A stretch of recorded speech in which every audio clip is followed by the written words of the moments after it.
이제 부활절 예배로 드려지고 있습니다. 먼저 이렇게 오늘 특송으로 이렇게 자원하여 주셔서 하나님께 영광을 돌려주신 우리 집사님들과 또 우리 어린 아이들 정말 다시 한번 감사드리고 또 주님께서 정말 크게 기뻐하신 줄 믿습니다. 오늘 이 부활절에 우리들이 부활의 이야기를 당연히 나누게 되겠죠.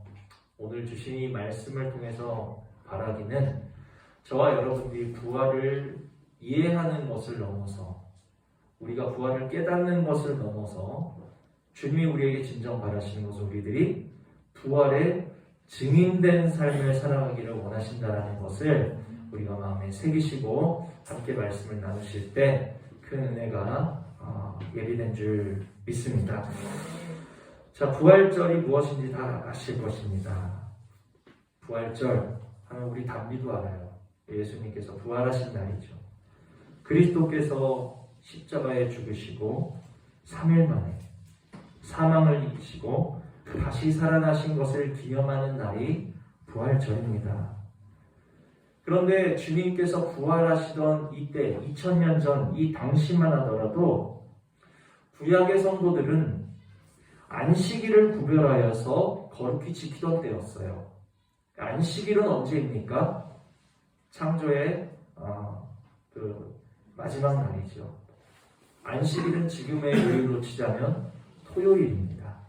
그래서 당시 구약의 성도들은 토요일을 하나님의 날로 정하여서 안식일을 구별하여서 거룩하게 지키고 있었다는 거예요. 그런데 예수 그리스도의 죽으심과 부활하신 이후로 그것이 바뀌게 되었어요. 어떻게 바뀌었습니까? 신약의 성도들은 안식일을 구별하여 거룩하게 지키는 것이 아니라 주님께서 부활하신 안식 후 첫날, 그러니까 오늘날의 일요일을 우리가 주일이라는 것은 그냥 주일이 아니에요. 주의 날이라는 뜻입니다. 우리가 안식 후 첫날을 이제 주의 날로 구별하여서 거룩히 지키게 됐다는 사실을 먼저 깨달으시기를 바랍니다. 자, 그래서 사도행전에 보면 제자들이 안식 후 첫날에 모여서 함께 떡을 떼고 말씀을 나누고 예배하는 모습을 우리가 사도행전에서 기록으로 찾아볼 수 있다는 거예요. 성경에 나타난 수많은 절기가 있습니다. 예수님과 관련된 많은 절기가 있습니다. 그 중에서도 예수 그리스도께서 부활하신 날을 콕 집어 기념하여서 우리가 주의 날, 오늘날의 주일로 섬길 만큼 이 부활이라는 것은 기독교 신앙에 있어서 또 그리스도인의 삶에 있어서 가장 중요한 핵심이 바로 부활이다 하는 것을 우리가 마음의 이 시간에 새기셔야 된다는 거예요. 괜히 기독교를 가지고 부활의 종교다라고 말하는 게 아니에요. 우리에게 있어서 가장 중요한 게 뭐라고요? 우리에게 있어서 가장 중요한 게 뭡니까? 부활이라는 사실을 기억하시는 은혜가 있기를 원합니다. 그래서 부활이 없는 기독교는 기독교가 아니라는 거예요.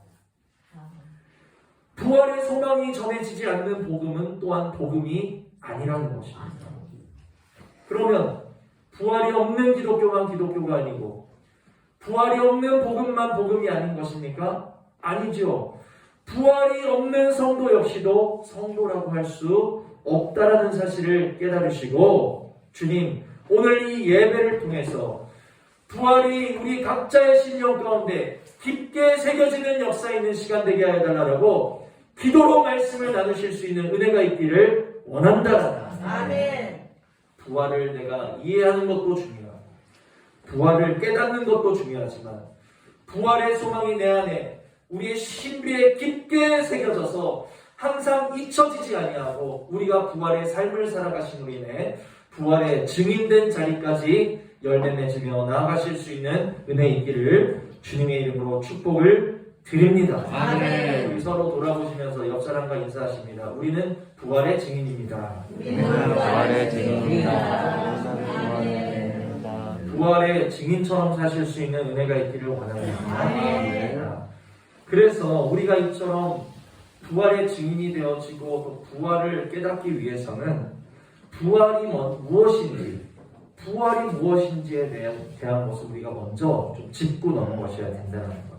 부활 다 알고 계신 것 같아요. 그런데 제가 이 시간에 부활을 두 가지로 설명을 드릴 거예요. 첫 번째는 좁은 의미의 부활이 있습니다. 두 번째는 넓은 의미의 부활이 있습니다.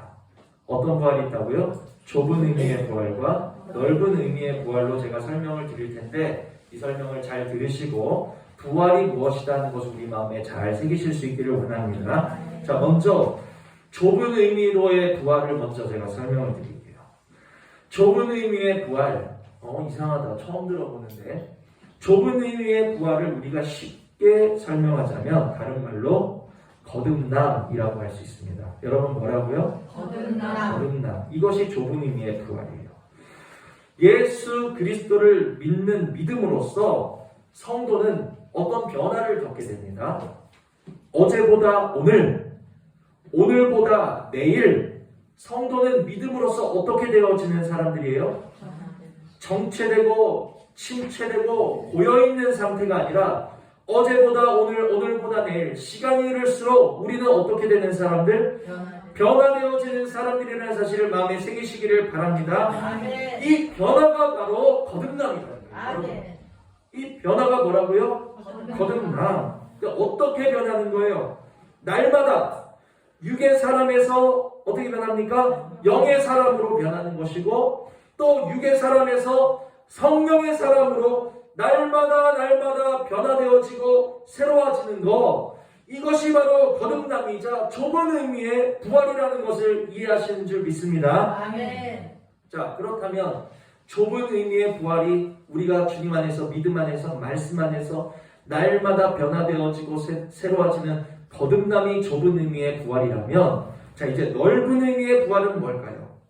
넓은 의미의 부활, 그야말로 그냥 모르는 사람 붙잡고 부활이 뭐예요? 하면 나오는 말이 넓은 의미의 부활이에요. 뭡니까? 그야말로 다시 살아나는 거. 다시 살아나는 게 부활이, 이게 넓은 의미예요. 고린도전서를 보십니다. 고린도전서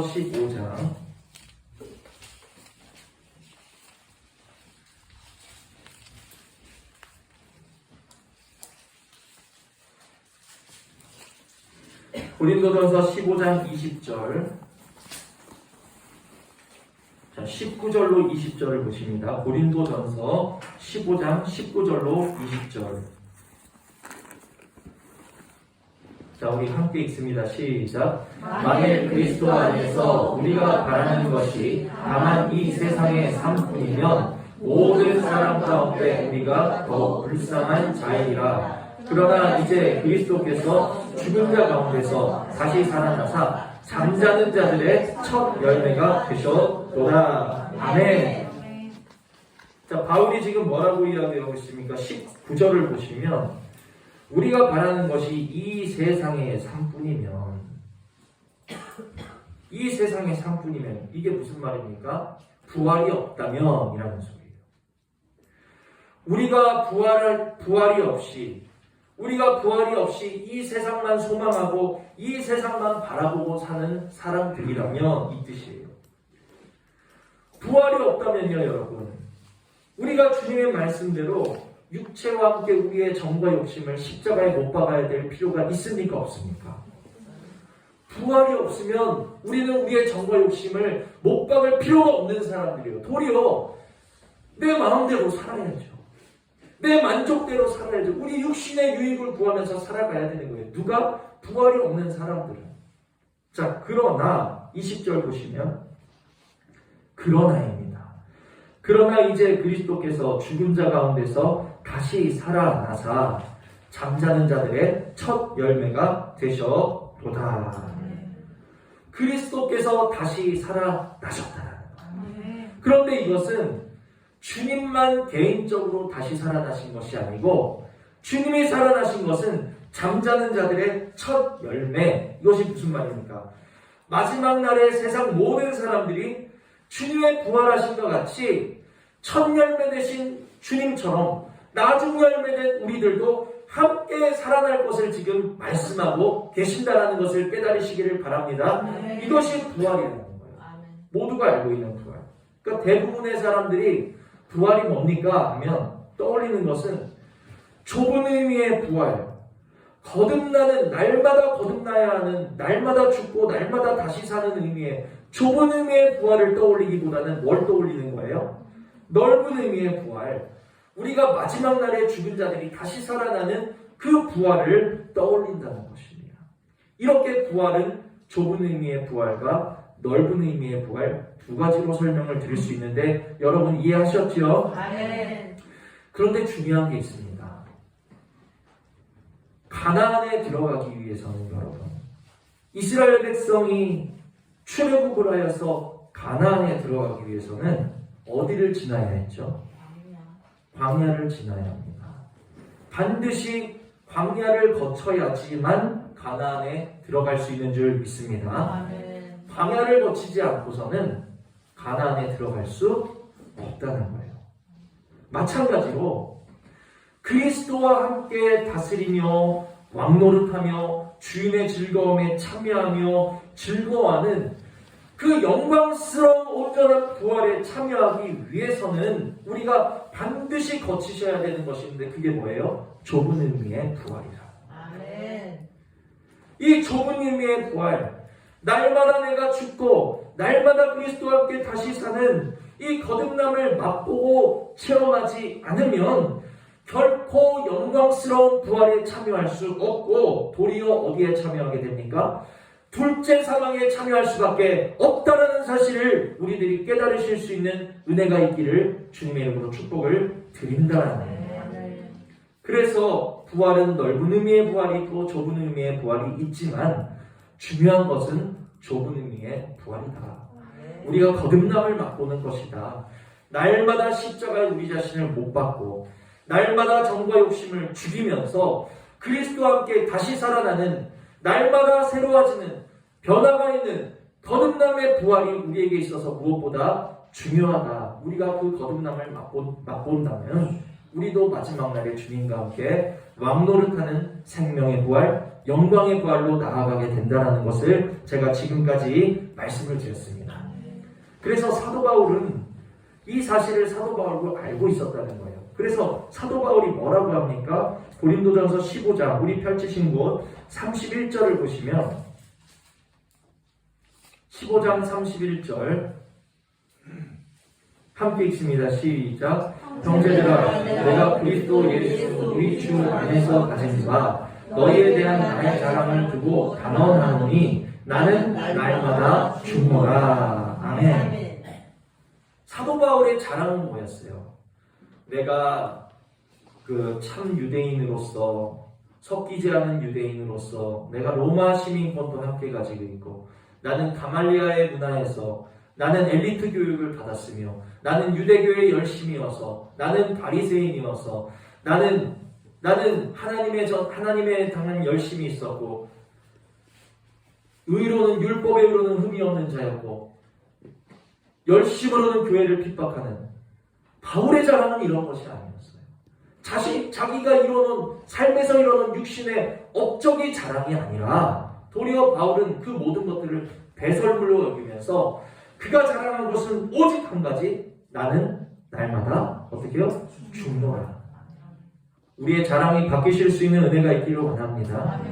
바울의 자랑은 나는 날마다 죽는다였어요. 근데 나는 날마다 죽는다는 것은 무엇입니까? 사람이 어떻게 하면 날마다 죽을 수 있지요? 죽은 다음 다시 살아나지 않으면 또 죽을 수 있나요? 죽을 수 없는 거예요. 내가 십자가의 날을 못 받고 내 정과 욕심을 죽이고 그리스도와 함께 다시 살고 아멘. 다시 살아나야 또다시 죽을 수 있다는 것을 깨달으시기를 바랍니다. 아멘. 날마다 죽었다는 것은 바울이 그리스도와 함께 날마다 다시 살았다라는 것을 의미한다라는 거예요. 아멘. 날마다 그가 주님과 함께 거듭남을 맛봤다라는 것을 의미하는 것이고 날마다 사도 바울은 좁은 의미의 부활을 맛보는 사람이었다. 사도 바울의 이 좁은 의미의 부활의 자리에 우리도 함께 참여하실 수 있는 은혜가 있기를 원합니다. 아멘. 그래서 이 시대의 부활은 나와 상관없는 이 2000년 전에 예수라는 분이 죽은 자 가운데서 다시 살아나셨대. 십자가에 죽으셨다가 3일 만에 부활하셨대. 그래, 그런 게 있어? 부활이라는 것은요, 나와 상관없는 허무맹랑한 이야기가 아니라 우리는 영광스러운 부활을 위해서 살아가는 사람들이고 날마다 거듭남이라는 부활을 체험하셔야 되는 사람들이라는 사실을 다시 한번 우리 마음에 깊게 새기시는 이 부활절 예배 드시는 은혜가 있기를 주님의 이름으로 축복을 드립니다. 아멘.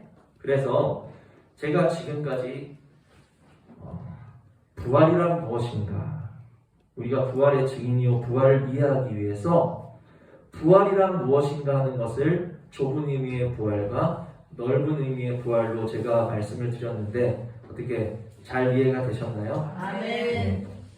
이제 본론으로 들어가겠습니다. 여기서부터 굉장히 중요한 얘기가 나갈 거예요. 여러분이 집중하셔야 돼요. 제가 지금 이제 굉장히 이 말씀만 들으면 시험 들으실 수도 있어요. 잘 들으셔야 돼요. 제가 이상한 질문 하나 드릴 거예요. 여러분, 주님이 부활하셨잖아요. 꼭 부활하셨어야만 했을까요?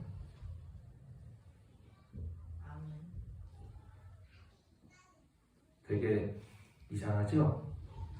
꼭 부활하셔야만 했냐는 거예요. 다시 살아나셔야만 했냐는 거예요. 이 질문은 바꿔 말하면 주님이 꼭 죽으셨어야만 했느냐 하는 질문이에요. 그렇습니까? 아멘. 주님이 꼭 죽으셔야만 했나요? 아멘. 주님이 꼭 살으셔야만 했나요?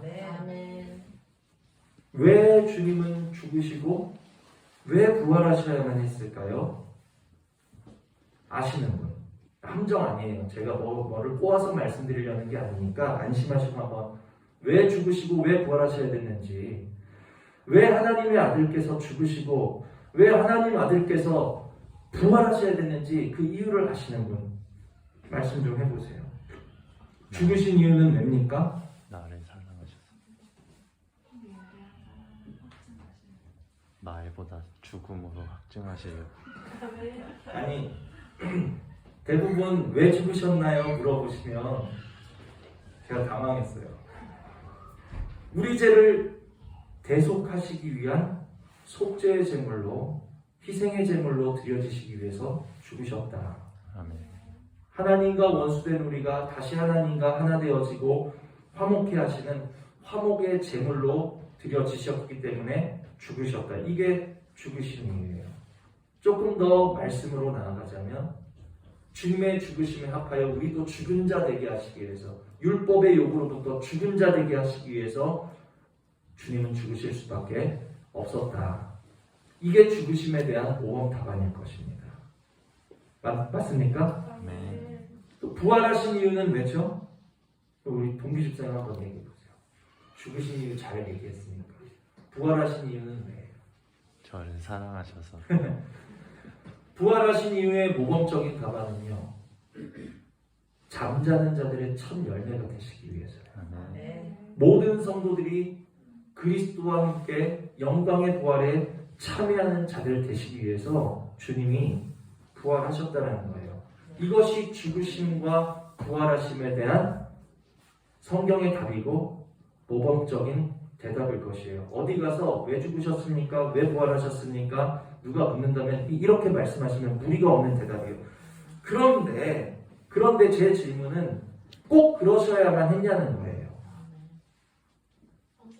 주님이 부활하시는 것 말고 다른 방법이 없었을까요? 죽으시는 것 말고 다른 방법이 없으셨을까요? 주님께서 죽으셔야만 했고 부활하셔야만 했던 뭔가 다른 이유는 없었을까요? 제가 지금 드리는 질문이 이거라는 거예요. 이제부터 저희가 몇 가지 본문을 살펴볼 텐데 이 본문들을 찾아본다면 제가 왜 이런 이상하고 불경된 질문을 드렸는지 아마 여러분들이 다 같이 이해하게 되실 줄 믿습니다. 자, 먼저 마태복음을 보십니다. 마태복음 8장.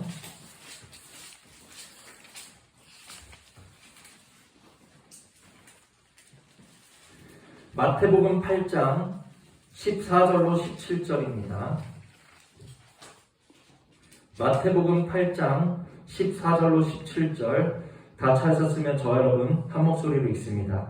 예수께서 베드로의 집에 들어가사 그의 장모가 열병으로 앓아눕은 것을 보시고 그의 손을 만지시니 열병이 떠나가고 여인이 일어나서 예수께 수종 들더라. 저물매 사람들이 귀신 들린 자를 많이 데리고 예수께 오거늘 예수께서 말씀으로 귀신을 쫓아내시고 병든 자들을 다 고치시니 이는 선지자 이사야를 통하여 하신 말씀에 우리 연약한 것을 친히 담당하시고 병을 짊어지셨도다 함을 이루려 하신이더라. 아멘.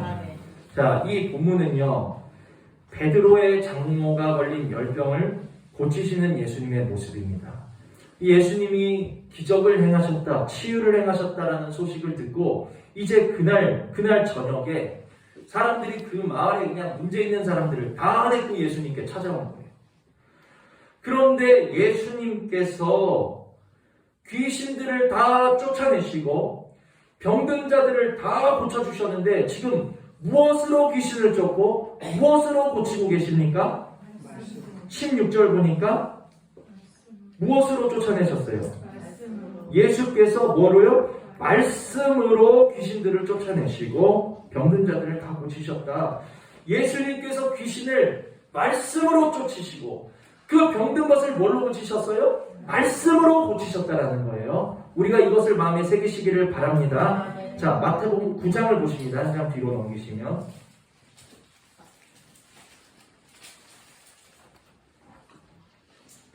9장 1절로 8절 중요한 본문입니다. 9장 1절로 8절 함께 읽습니다.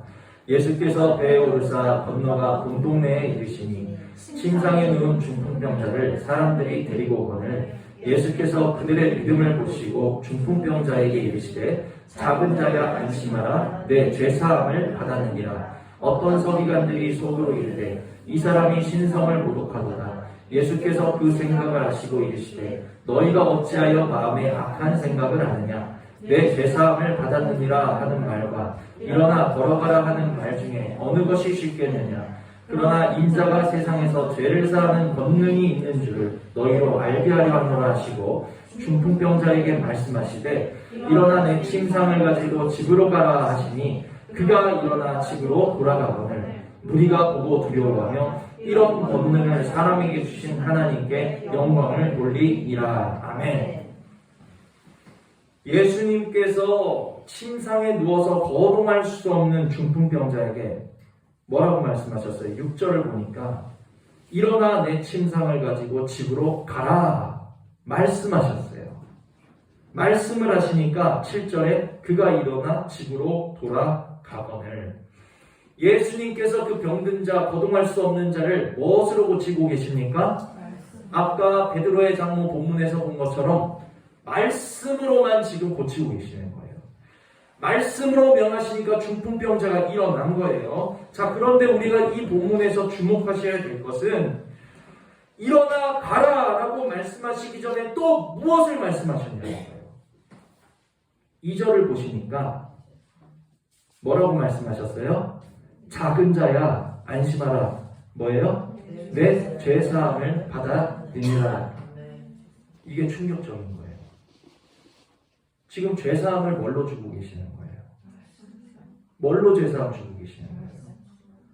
병고침도 말씀으로 주시지만 또 무엇도 말씀으로 주셨습니까? 내 죄사함을 받았느니라. 이것을 지금 말씀으로 주시는 거예요. 그래서 8절 보니까 무리가 보고 두려워하며 이런 권능을 사람에게 주시. 이 권능이 뭐예요? 병 고치는 능력도 권능이지만 죄사함의 능력 주신 것이 권능이었다는 거예요. 주님이 지금 말씀으로써 병을 고치시고 말씀으로써 수종 들게 하시고 말씀으로써 귀신을 쫓으시고 말씀으로써 자유하게 하시고 말씀으로써 내 죄사함 받았느니라. 자, 아직까지 좀 느낌이 안 오시죠? 한 군데만 더 봅니다. 요한복음 11장을 보십니다. 요한복음 11장 39절로 44절. 요한복음 11장 39절로 44절. 같이 읽습니다. 시작. 예수께서 이르시되 돌을 옮겨 놓으라 하시니 그 죽은 자의 누이 마르다가 이르되 주여 죽은 지가 나흘이 되었음에 벌써 냄새가 나나이다.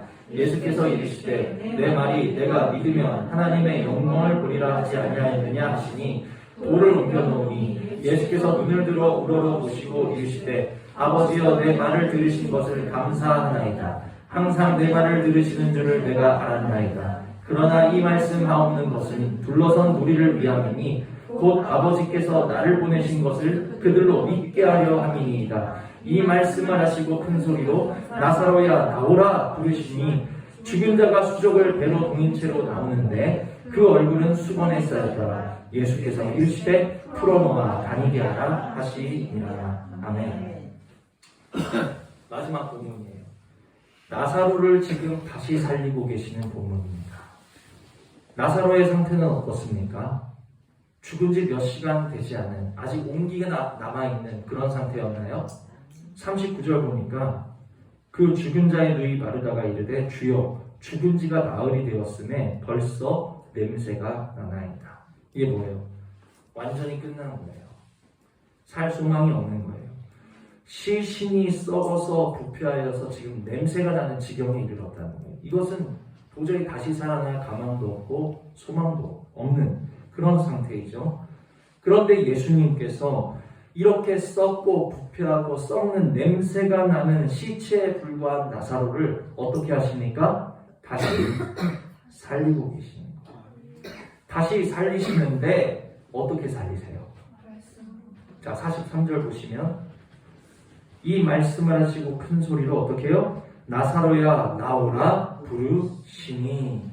이게 놀라운 거예요.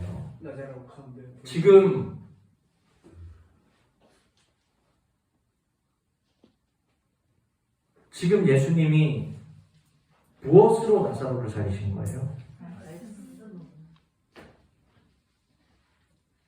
예수님이 말씀하시니까 죽은 자가 수족을 배로 동인 채로 나오는데 이게 뭐예요? 나사로가 죽음을 이기고 뭐 하는 장면이에요? 부활하는 장면이에요. 제가 지금 이 세 가지 본문을 통해서 뭘 말씀드리려고 하는지 혹시 아셨습니까?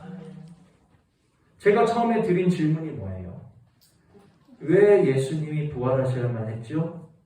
꼭 부활하셔야만 했습니까? 왜 예수님이 죽으셔야만 했죠? 꼭 죽으셔야만 했습니까? 이게 제가 드린 질문이었어요. 왜냐하면 사람들은 예수님이 죽으신 이유를 내 죄를 사하시기 위해서 죽으셨다고 알아요. 맞습니까? 맞죠? 성경이 그렇게 증거하니까요. 그럼 예수님이 부활하신 이유는 뭐예요? 우리가 주님의 부활에 합하여서 부활의 소망에 참여하는 첫 열매가 되시기 위해서, 우리가 부활하기 위해서는 예수님이 부활하셔야만 했다. 성경이 증거하는 내용이에요. 그런데 지금 세 가지 본문의 공통점은 뭐예요?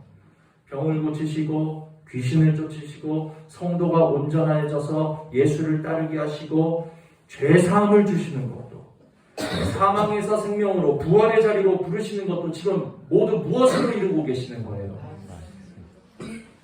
말씀으로써 지금 이 모든 일을 이루고 계셨고 행하고 계시는 주님을 우리는 보고 계시다라는 거예요. 이게 놀랍다라는 거예요. 그리고 이 모든 일은 아직 십자가의 죽음과 부활을 경험하시기 언제예요? 전입니까? 후입니까? 이상하지 않아요, 여러분? 아직 십자가에 죽으시기도 전인데, 부활하시기도 전인데 말씀으로 무엇 주고 계시는 거예요? 죄사함 주고 계시는 거예요. 말씀으로 무엇 주고 계시는 거예요? 부활을 주고 계시는 거예요. 왜 죽으셔야만 했죠? 우리 죄사함 때문에. 그런데 이상합니다. 죽지 않으시고도 말씀으로 내 죄사함 받았느니라 지금 하고 계시잖아요. 이해가 되세요? 네. 왜 부활하셔야 됐죠? 우리가 주님과 함께 영광의 부활에 참여하는 자 되게 하시려고 주님이 부활하셨는데 부활하기 전에도 지금 말씀으로 어떻게 하고 계시는 거예요? 말씀으로 지금 부활을 주고 계시잖아요. 그런데 왜 죽으셔야 되냐? 말씀으로도 하실 수 있는데 왜 죽으셔야 됐고 말씀으로 부활하실 수 있는데 왜 부활하셨냐는 거예요. 제가 드린 질문의 의도가 이해가 되십니까? 네. 요한복음 1장을 보십니다.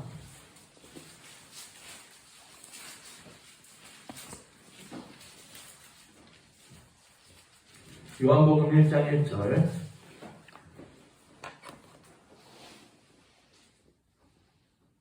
함께 읽습니다. 태초에 말씀이 계시니라. 이 말씀이 하나님과 함께 계셨으니 이 말씀은 곧 하나님이시니라. 아멘. 이 말씀은 곧 하나님이시다.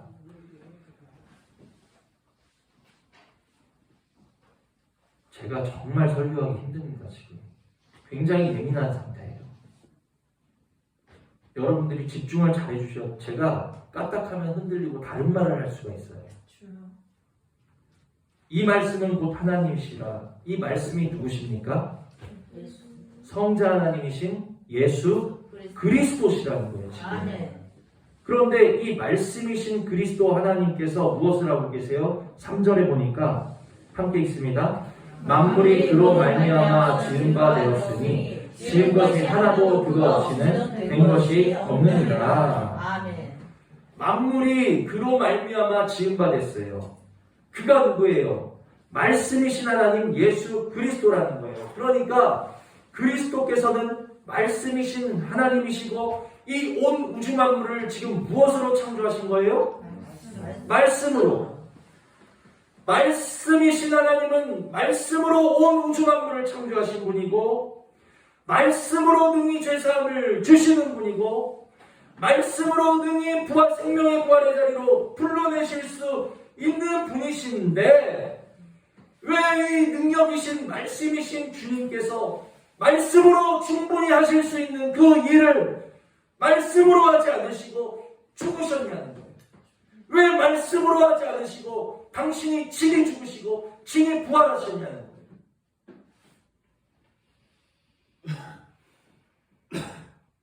질문의 답이 오늘 본문에 나옵니다.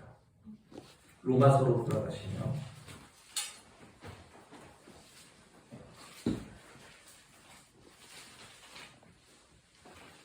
먼저 8절을 보시면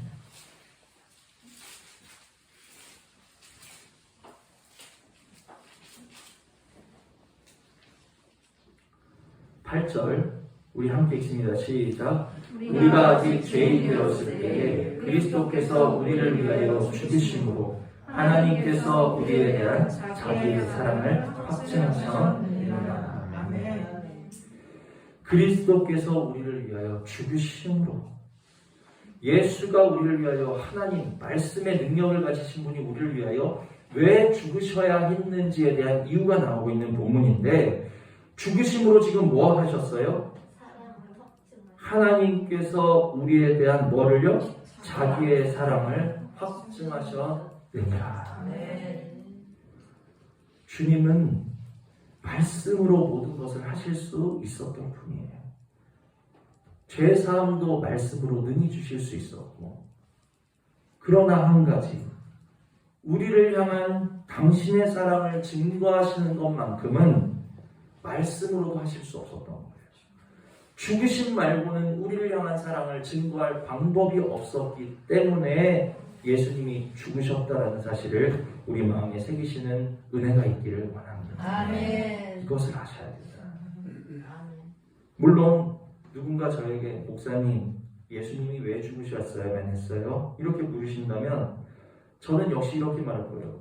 우리 죄를 대신해서 속죄제물이 되셨기 때문에 죽으셨고 또 화목제물이 되셨기 때문에 죽으셨고 율법과 죄로부터 자유케 하시려고 죽으셨습니다. 제가 이렇게 말씀을 드리겠지만 그러나 가장 중요한 것은 이 모든 것을 죽지 않으셔도 말씀으로 능히 하실 수 있는 분께서 죽으신 이유, 죽으심의 가장 큰 핵심은 날 사랑하기 때문에 죽으셨다. 아멘. 왜 죽으셨다고요? 나를 사랑하기 때문에. 사랑이라는 것만큼은 말씀으로 대신하실 수 없었다. 아멘.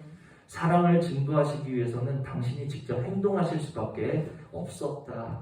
그 행동은 십자가의 자신을 들이시는 행동이었다는 사실을 우리가 마음에 깊게 새기시는 은혜가 있기를 바랍니다. 아멘. 이 부활절에 다른 어떤 이유도 아니고 우리를 살리기 위해선 마치 못해 어쩔 수 없이 당신이 죽으셔야만 했기 때문에 죽으신 것이 아니라 우리에 대한 자기의 사랑을 확증하시기 위해서 그 절절한 사랑, 제가 지금 전하면서도 이해할 수 없는 사랑, 과연 그런 사랑이 가능할까? 그런 사랑은 무엇일까? 우리가 평생을 살아도 다 깨달을 수 없는 그 사랑으로 우리를 위하여서 죽음으로 사랑을 확증하신 그 주님을 이 부활절에 나도 사랑한다고, 무엇과도 바꿀 수 없이 나도 주님을 사랑하노라고 고백하실 수 있는 은혜가 우리 모두에게 있기를 주님의 이름으로 축복을 드립니다. 아멘. 한번 고백해 봅시다. 주님, 나도 사랑합니다. 주님, 나도 사랑합니다. 무엇과 바꿀 수 없이 나도 주님을 사랑합니다. 무엇과 바꿀 수 없이 나도 주님을 사랑합니다. 참 우리의 마음의 고백이 되시는 은혜가 있기를 원합니다. 아멘. 자, 이렇게 말씀으로도 능히 죄사함을 주실 수 있었던 분께서 굳이 십자가에 올라가신 이유는 우리에 대한 당신의 사랑을 확증하시기 위해서였다. 아멘. 우리가 어려서부터 요한복음 3장 16절 말씀하시죠? 하나님이 세상을 이처럼 어떻게 해요?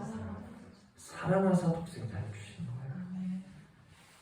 다른 의미가 아니라 사랑하셨기 때문에 죽으셨다는 것을 깨달으시는 은혜가 있기를 원합니다. 자, 이처럼 우리를 사랑하셔서 죽으심이라면 부활에도 또 우리가 모르는 다른 의미가 있을까요? 죽으심의 그 이유가 우리를 사랑하시는 것을 증거하시기 위함이었다면 부활하신 이유는 무엇이었을까요? 우리가 생명의 부활에 참여하는 자들 되기 위해서 첫 번째 부활이 열매가 되어주신 것 외에 다른 의미가 있냐는 거예요. 갈라디아서 2장 20절을 보십니다.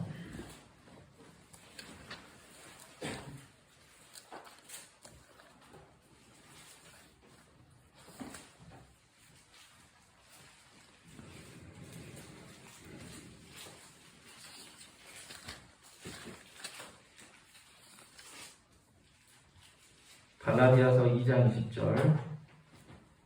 자, 우리 함께 읽습니다.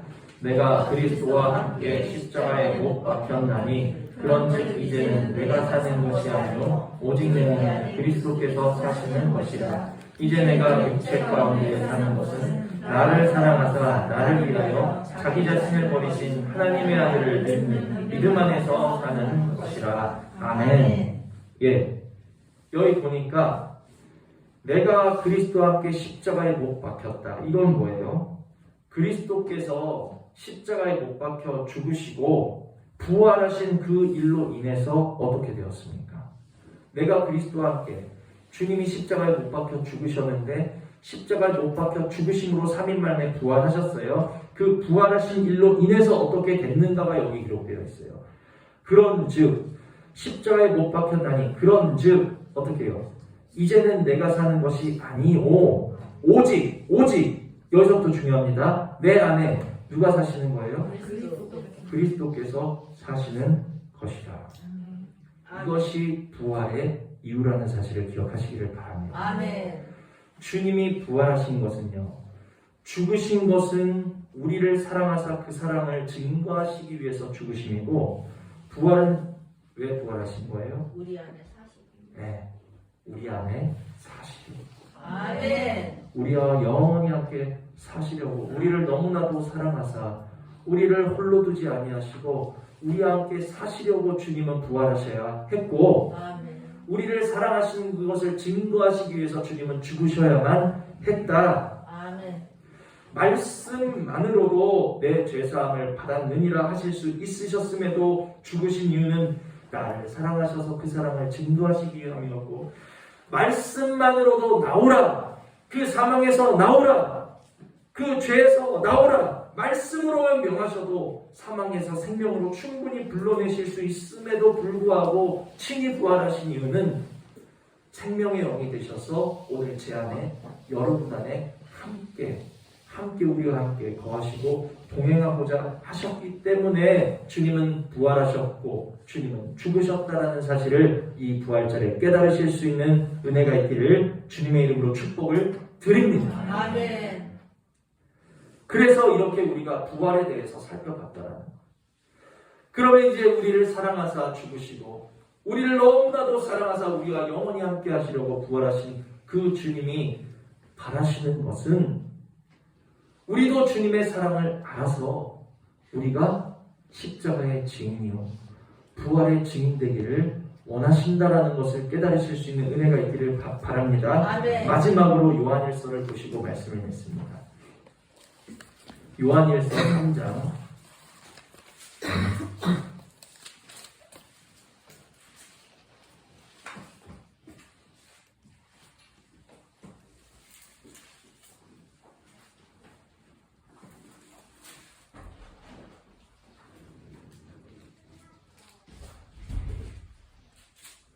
요한일서 3장 16절 요한일서 3장 16절 다 찾으셨으면 함께 읽습니다. 시작. 그가 우리를 위하여 목숨을 버리셨으니 우리가 이로써 사랑을 알고 우리도 형제들을 위하여 목숨을 버리는 것이 마땅하니라. 아멘. 그가 우리를 위하여서 목숨을 버리셨으니 당신이 우리를 위해서 목숨을 버리신 것은 뭐예요? 우리가 이로써 무엇을 알아요? 사랑을 알고. 그것이 사랑이구나. 그것이 사랑이었구나 하는 것을 우리가 알게 됐다는 거예요. 그런데 주님은 내가 너를 사랑해서 내가 너를 위해서 죽었고 내가 너를 사랑해서 너와 함께하기 위해서 부활하였단다. 이것을 아는 자리에만 우리가 머물러 있기를 원치 않으신다는 거예요. 그러면 우리가 아는 자리를 넘어서 어디로 가기를 원하시는가? 우리도의 자리로 들어가기를 원한다는 것을 깨달으시기를 바랍니다. 이 부활주일에 우리도의 자리에 들어가실 수 있는 은혜가 있기를 축복을 드립니다. 다 같이 한번 읽어보세요. 우리도 시작. 우리도 형제들을 위하여 목숨을 버리는 것이 마땅하니라. 아멘. 그게 사랑이다. 아멘. 사랑해.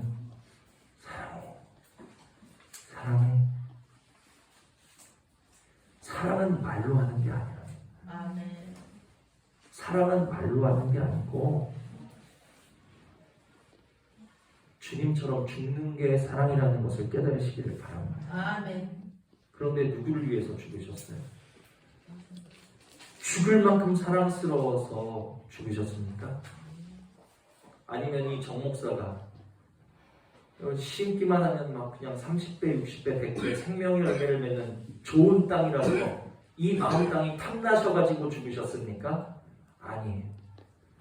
심어도 뿌려도 싹 쫓아나지 않고 열매를 기대할 수 없는 가불땅된 저와 여러분, 우리가 아직 죄인 되었을 때에 우리가 뭔가 의롭고 우리가 뭔가 선하고 우리가 뭔가 잘나고 우리가 뭔가 지혜롭고 우리가 뭔가 하나님 나라에 유익을 끼칠 만한 어떤 그런 인재들이었기 때문에 우리를 위해서 죽은 것이 아니라 내가 죄인 되었을 때 나를 위해서 죽으셨고 내가 옥토가 아닌 도리어 가불땅 되었을 때 나의 왕이 되어주시기 위해서 나와 함께 거하시려고 죽으셨다는 사실을 우리가 깨닫는다면 우리가 형제를 위해서 우리가 이웃을 위해서 어느 때 죽으셔야 되겠습니까?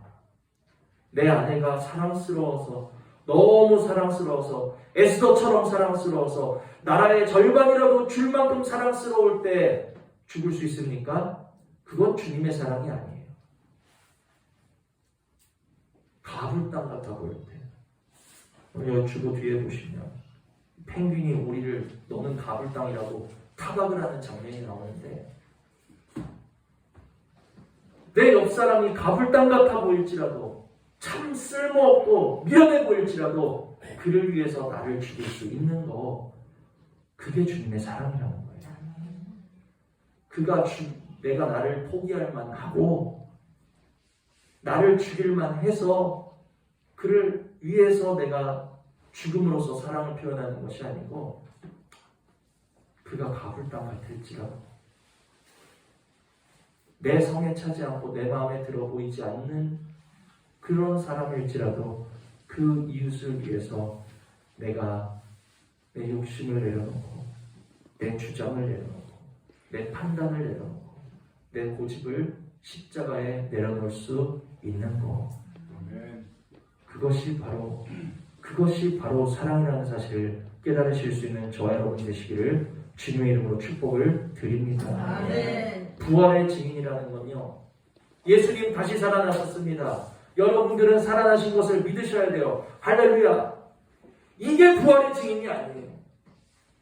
입으로는 주님의 부활을 증거하면서 내 삶으로는 내 옆사람, 내 형제를 위한 어떠한 사랑도 어떠한 죽음도 보이지 않는다면 그것은 거짓 증인에 불과하다는 사실을 깨달으실 수 있는 저와 여러분 되시기를 주님의 이름으로 축복을 드립니다. 아멘. 진정한 주님의 부활의 증인이란 주님이 죽으신 것처럼 죽고 주님이 부활하신 것처럼 사랑하는 것, 사랑 안에서 성전으로 함께 지어져 가는 것, 그것이 바로 부활의 증인이라는 사실을 깨달으실 수 있는 은혜가 있으셔야 된다는 거예요. 아멘. 부활의 증인 되실 수 있는 은혜가 있기를 축복을 드립니다. 아멘. 아멘 하신 분들은 다 부활의 증인 되셔야 돼요. 아멘. 네. 어렵죠. 우리 힘으로는 부활의 증인 되기 어렵죠. 근데 말씀으로 주님이 우리에게 내가 부활의 증인 되기를 원한다. 지금 말씀을 주시는데 그 말씀을 받는 우리들의 마음에 뭐가 오셔야 되냐면 어쩌지? 오라 나는 공부한 사람인데 어쩌지? 나는 사랑할 수 없는 사람인데 어쩌지? 나는 용서할 수 없는 사람인데 어쩌지? 나는 주님처럼 죽을 수 없는 사람인데 어쩌지? 결론은 나는 부활의 증인, 십자가의 증인이 될 수 없는 사람인데 어쩌지? 이것이 오셔야 돼. 이 부활의 증인에, 이 부활의 주일에 여러분들 부활의 증인 되시기를 바랍니다 하고 아멘 하고 말씀을 맺을 수도 있어요. 그것은 반쪽이라는 거예요. 이 문을 열고 나서는 순간부터 우리는 부활의 증인으로 사셔야 되는데 부활의 증인으로 사실 수 있냐는 거예요. 주님처럼 죽을 수 있냐는 거예요. 주님처럼 사랑하여서 막듯 차는 내 형제와 함께 주님의 성전으로 함께 지어져 가실 자신이 있냐는 거예요.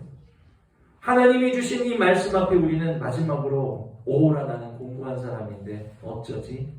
이것이 우리의 마음을 찢는 방법이라는 사실을 기억하시기를 바랍니다. 아멘.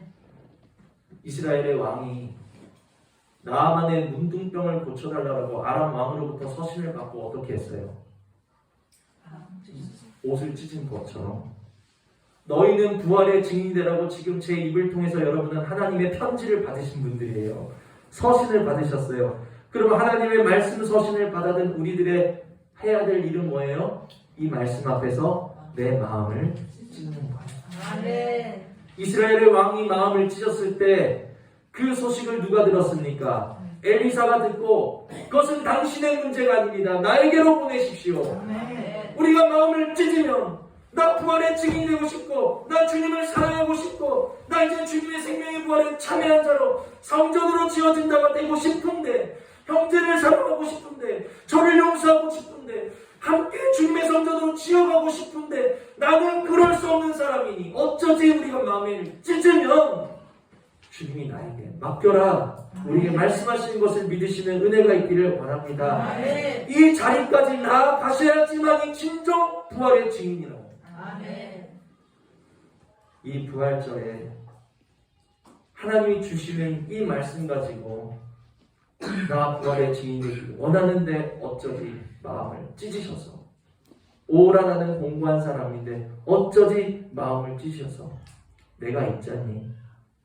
너를 사랑하여서 죽고 너를 너무나 사랑하여서 네 안에 생명으로 지금도 살아있는 내가 있잖니. 나에게 맡겨라 말씀하시는 주님의 음성을 들으심으로 진정한 부활의 열매를 함께 맺어나가시는 우리 행복한 교회 모든 성도님들 다 되시기를 주님의 이름으로 축복을 드립니다. 대신 말씀 생각하시면서 우리 잠시 기도하시겠습니다.